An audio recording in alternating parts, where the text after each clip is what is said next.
आत्मज्ञान, जागृति और कयामत। धर्म परोपकार का वह बीज है जो किसी व्यक्ति के जीवन में फलित होकर उसे परोपकारी कार्यों के लिए प्रेरित करता है। मोहम्मद साहब के भीतर यह बीज लगभग 610 ईस्वी में फलित हुआ, जिसके परिणाम स्वरूप उन्होंने लोगों को वास्तविकता से अवगत कराने के लिए धर्म का मार्ग दिखाया।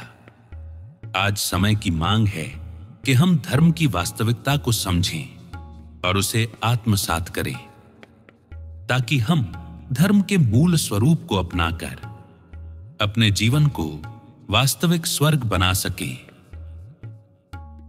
धर्म का उद्देश्य और विवेक। धर्म में कोई निषेध नहीं होता, बल्कि यह समझ विकसित करने का विज्ञान है। धर्म सिखाता है कि व्यक्ति विवेक का प्रयोग करे ताकि वह किसी के हाथों की कठपुतली न बने या लालच के वशीभूत ख्याली जन्नत और हूरों के झांसे में आकर अपने जीवन को मानसिक या शारीरिक आत्मघात से नष्ट न करे। इसी उद्देश्य से मोहम्मद साहब ने कहा, इस्लाम अपनाओ, ईमान लाओ, नमाज पढ़ो, कुरान पढ़ो। लेकिन इसका तात्पर्य केवल इन क्रियाओं तक सीमित नहीं है, बल्कि इन शब्दों की आंतरिक वास्तविकता को समझना और जीना है। धार्मिक भाषा का यथार्थ संदर्भ। यह भी समझना आवश्यक है कि परिस्थितिवश मोहम्मद साहब ने धर्म को समझाने में कुछ युद्ध प्रसंगों से जुड़े शब्दों का प्रयोग किया, जिन्हें यदि शाब्दिक या सतही अर्थों में लिया जाए तो धर्म की वास्तविकता को समझना कठिन हो जाता है। उदाहरण स्वरूप, काफिर, हठी या बागी व्यक्ति, कुफ्र, बगावत, कियाम, खड़ा होना या उठना, कयामत, मृत्यु के पश्चात आत्मा का ईश्वर के समक्ष खड़ा होना, जहां उसके कर्मों का लेखा जोखा होगा। इन शब्दों को केवल भौतिक अर्थों में नहीं, बल्कि आध्यात्मिक अर्थों में समझना ही धर्म के गूढ़ रहस्यों को जानने का मार्ग है। धार्मिक अर्थों में कियाम का तात्पर्य है जागना, जिसे इस्लाम में खड़े होना या उठना का अर्थ दिया गया है। वह वास्तव में जागरण का प्रतीक है।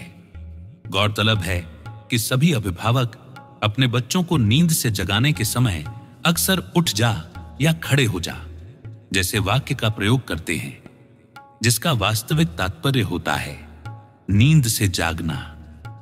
मोहम्मद साहब सहित समस्त आत्मज्ञानी महापुरुषों का अनुभव यही रहा है कि मनुष्य की जीवन यात्रा एक गहन निद्रा से घिरी हुई है, जिसे उन्होंने गफलत, बेहोशी या नींद की संज्ञा दी है। इस गहरी नींद से जगाने का प्रयास सभी संतों और आत्मज्ञानी महापुरुषों ने समय समय पर किया है। यह व्यक्ति की वह अवस्था है जब उसे संसार की असारता का गहरा और स्पष्ट बोध होता है।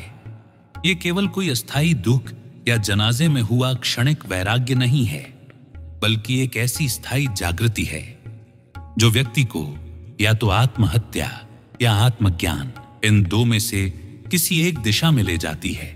इसी के संबंध में मोहम्मद साहब ने कहा, अल्लाह जिसे चाहता है उसे सत्य अर्थात शाश्वत का मार्ग दिखाता है। धार्मिक अर्थों में कयामत का तात्पर्य है परम जागरण, जो आत्मज्ञान की वह अवस्था है जिसमें व्यक्ति स्वयं को चेतना, रूह अर्थात आत्मा के रूप में अनुभव करता है। हिंदू धर्म दर्शन में इसे मनुष्य का दूसरा जन्म कहा गया है और इसी आधार पर उसे द्विज, 2 बार जन्मा कहा जाता है। गौतम सिद्धार्थ के जीवन में जब यह जागरण घटित हुआ तो कहा गया उन्होंने पूर्ण बोध को प्राप्त किया।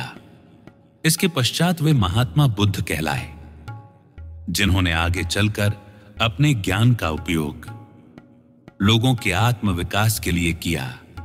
सभी बुद्धों ने इस परम जागरण तक पहुंचने के लिए एक मार्ग बताया। इसे ही धर्म कहा गया है। यह मार्ग मन के सतत मौन अवलोकन पर आधारित होता है, जिससे व्यक्ति को पूर्ण होश की प्राप्ति होती है। और यही होश परम जागृति कहलाता है, जिसे इस्लाम में कयामत कहा गया है। अहम ब्रह्मास्मि या अनल हक, अर्थात मैं ही ब्रह्म हूं। यह उसी जागृति की उद्घोषणा है जिसे धर्मों में अलग अलग नामों से पुकारा गया है, लेकिन जिसका सार और आधार एक ही है, आत्मज्ञान। आत्मज्ञान ही मोमिन की घर वापसी है।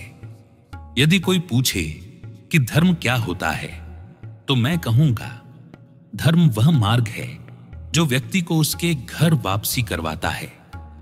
जैसे कोई व्यक्ति किसी कारणवश घर से बाहर निकल जाए और समय के साथ अपना घर और रास्ता भूल जाए, लेकिन वर्षों बाद जब वह उसी गली मोहल्ले से गुजरे और अचानक उसे वह द्वार दरवाजा देखकर घर और परिवार की याद आ जाए, तो सोचिए उस क्षण उसे क्या अनुभव होगा।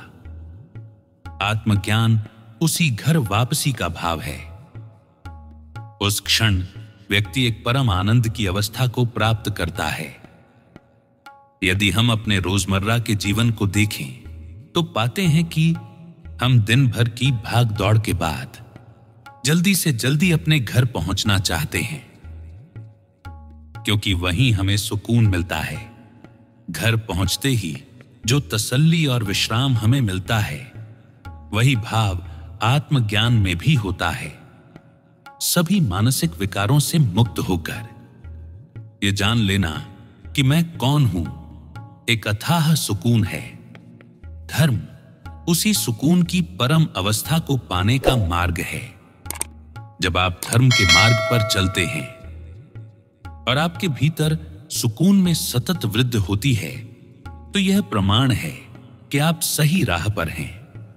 और जब वह सुकून स्थायी हो जाता है, तो समझिए आप घर पहुंच गए।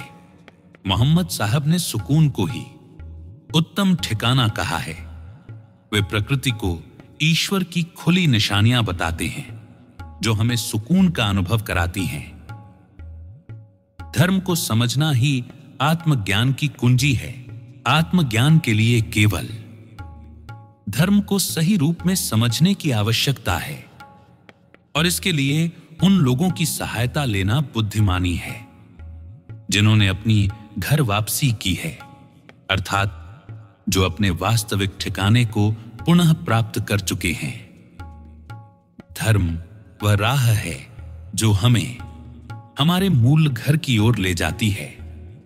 जब व्यक्ति इस मार्ग पर चलता है, तो उसका मन निर्मल अर्थात पाक होता जाता है, और अंततः वह अपने हृदय में स्थायी सुकून को अनुभव करता है।